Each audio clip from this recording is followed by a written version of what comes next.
The whole idea of an AI harness is getting a lot of attention these days. Can you talk about what does a harness actually do and why is it becoming a critical piece for enterprise AI deployments today? Yeah, the funny thing about the harness is that in a lot of ways we've all been using harnesses without thinking about it. I think the transition here is using harnesses deliberately and making very intentional choices about it. And for a business leader, especially an executive, understanding this is absolutely critical because the harness is really the interface between the work that you have, whether it's a chat or something more sophisticated, and the LLM, the AI model in the background. And so what you want to be able to do is separate the work that you need to be done from the model behind it. And the reason that's essential is because that gives you the power to choose different models. That might mean switching to the appropriately sized model for the provider you have, and being able to say this work needs a complex model, this work needs a simple model, and save cost.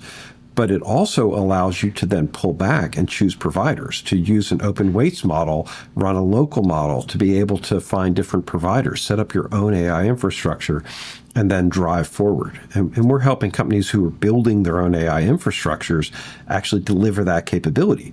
But it doesn't do you any good if you haven't been building the ability to switch into what you're delivering and how you're delivering that product. So the harness plays this absolutely essential role for you to be able to map the model into the work in a way that is flexible and scalable across your organization. So even if you don't know when you're going to be looking at additional AI models or additional AI sources, putting a harness in very deliberately and getting used to using the harness is an absolutely essential first step.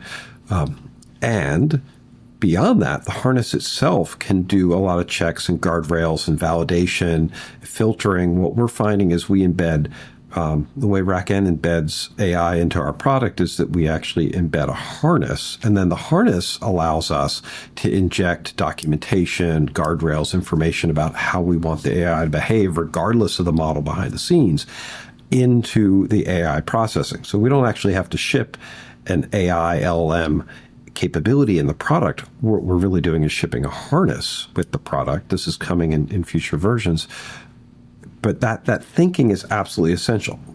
We are assuming that enterprises will want to control and manage the LLM and the processing in the background and still need the support of being able to connect their backing LLM AI infrastructure into whatever system you have and then feed in all that information. It sounds a little complex. It really is just a layer of software in your AI processing systems that you already have, but aren't using as deliberately as you need to.